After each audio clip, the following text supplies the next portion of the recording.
नमस्कार, मैं डॉक्टर वृंदा clinical psychologist हूँ। अक्सर मेरे पास बहुत सारे केसेस आते हैं कि बहुत लो फील करती हूँ, किसी काम में मन नहीं करता है, कुछ करने का कोई चीज़ अच्छा नहीं लगता है। तो आजकल ज़्यादातर बच्चे में, किशोरों में या महिला पुरुष में भी डिप्रेशन के सिम्टम्स दिख जाते हैं जो पता नहीं चलता है। शुरुआती दौर में तो आप देखिएगा कि वो कहते हैं कि अच्छा नहीं लगता है, घबराहट होती है, कोई भी काम करो तो एक डर सा बना रहता है। धीरे धीरे वो लोगों से कटने लगते हैं और फिर एक ऐसी स्थिति होते हैं कि तनाव में आ जाते हैं और फिर डिप्रेशन का रूप धारण करता है। तो मुझे लगता है कि शुरुआती दौर से ही हम सतर्क हो जाएं। जैसे घर में मान लो कोई व्यक्ति बार बार बोलता है कि मुझे किसी काम में मन नहीं लग रहा है, रात भर नींद नहीं आती है, बेचैनी होती है, डर लगता है, तो उसे हम लोग बहुत हल्के में ले लेते हैं और कभी कभी तो हम लोग उसको डांट देते हैं। खास करके बच्चे को पढ़ाई नहीं हो पा रही है, वो सो जा रहा है, चिड़चिड़ा जा रहा है, मोबाइल का इस्तेमाल करता है, हम लोग कहते हैं अरे बदमाशी करता है, पढ़ता नहीं है।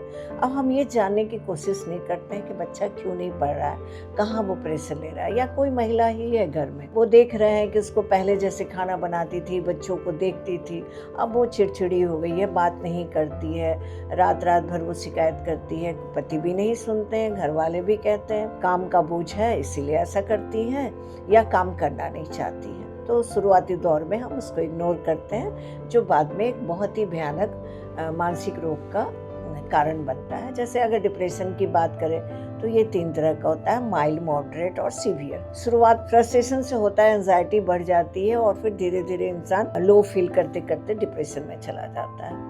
इसके बहुत सारे कारण हैं, जैसे कि बच्चों की पढ़ाई नहीं हो पाती है।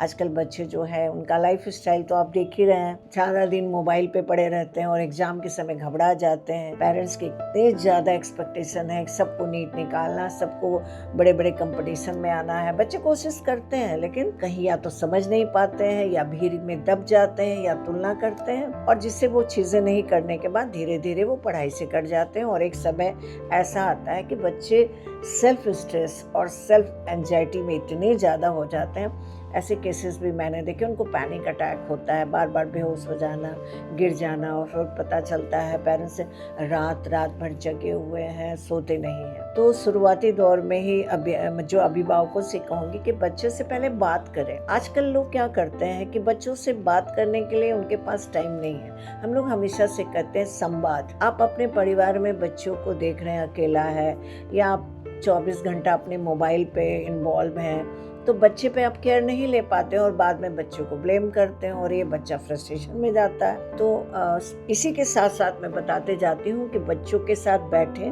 उनसे बातें करें और उन्हें जानने की कोशिश करें कि आखिर कहाँ पर वो परेशान है। अगर घर में कोई महिला भी जो कभी को वो चलती कूदती थी, खाना बनाती थी, गाना सुनती थी, अचानक उस सब चीज़ों को छोड़ के अपने आप में इतनी शांत हो जाती है कि वो किसी से बात नहीं करना चाहती है, और कुछ बोलो तो चिढ़ जाती है। जनरली हम लोग उसको भी ऐसे कह के डांट देते हैं कि ये कामचोर हो गई है। अब यहाँ पर हमें ये भी देखना है कि परिवार में उसे क्या वो रिस्पेक्ट मिल पाता है, क्या लोग उसकी मदद कर पाते हैं, क्या काम में और लोग साझेदारी होती है। हो सकता है कि इतना काम का बोझ हो जाता है और ना कहते कहते वो इतना करने लगती है कि खुद से वो थक जाती है और थकान इतनी बढ़ जाती। कभी कभी तो पति प्रताड़ित करते हैं, घर में बड़े बुजुर्ग प्रताड़ित करते हैं, बच्चे नहीं समझ पाते, तो वहाँ भी देखा है औरतों को डिप्रेशन में आ जाती हैं। तो पहला तो है कि आप किसी भी व्यक्ति के डिप्रेशन को निकालने के लिए पहला और सबसे अच्छा तरीका है घर का एनवायरनमेंट को कोजी बनाएं, बहुत ही कूल हो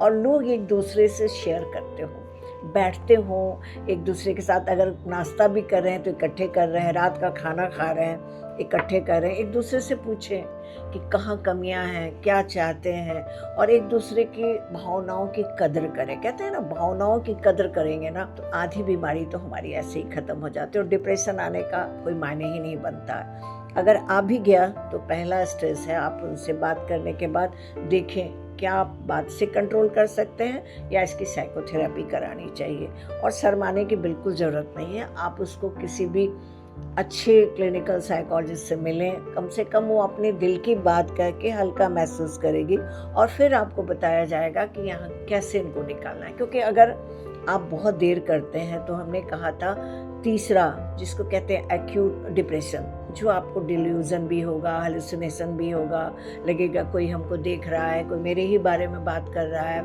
चिड़चिड़ापन आ जाएगा, मूड स्विंग करेगा, तो उसमें मेडिसिन खानी पड़ेगी। तो उस मेडिसिन खाने ना पड़े इसके लिए पहले से आप एक ऐसा घर का माहौल बनाएं जहाँ सब अच्छा फील करें, हर लोगों के हेल्थ को ध्यान दें, टहलने जाएं, दोस्तों को आने दें, मिलाएं और पढ़ाई साथ में करें।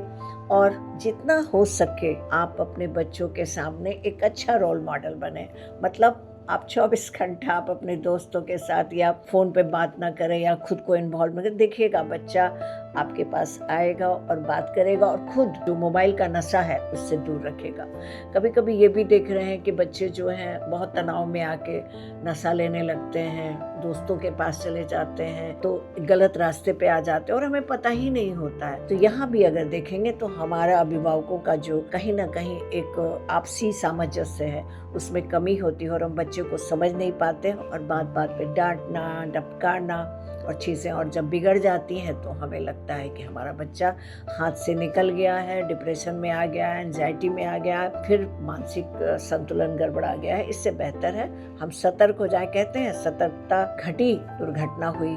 वैसे ही हमारे लाइफ में भी होता है, जब हम किसी चीज़ को बहुत ध्यान से नहीं देखते हैं, एक दूसरे को सहयोग नहीं करते हैं, तो हमारी मानसिक स्थिति खराब हो जाती है, नकारात्मकता घर में आ जाती है। अभी बच्चों का एक और भी हो गया है कि वो बच्चे किसी व्हाट्सएप पे जाके, किसी भी ऐप पे जाके काउंसलिंग कराने लगते हैं। कहते हैं नीम हकीम खतरे जान। आजकल पूरे अगर आप खोलेंगे ऐप तो आपको लाइफ कोच मिल जाएंगे, काउंसलिंग कर लेंगे। तो बच्चों को और आपको एक बात के लिए ज़रूर सावधान करेंगे कि अगर आप किसी से मिलते हैं तो एक्सपर्ट से मिलें, ना कि आप एक महीने के कोर्स के इंसान से आप मिल लेते हैं और बात करते हैं और बाद में पता चलता है कि और डिस्टर्ब हो जाते हैं। बेहतर है समझने की कोशिश करें कि बच्चे का इलाज कैसे और कहाँ करें।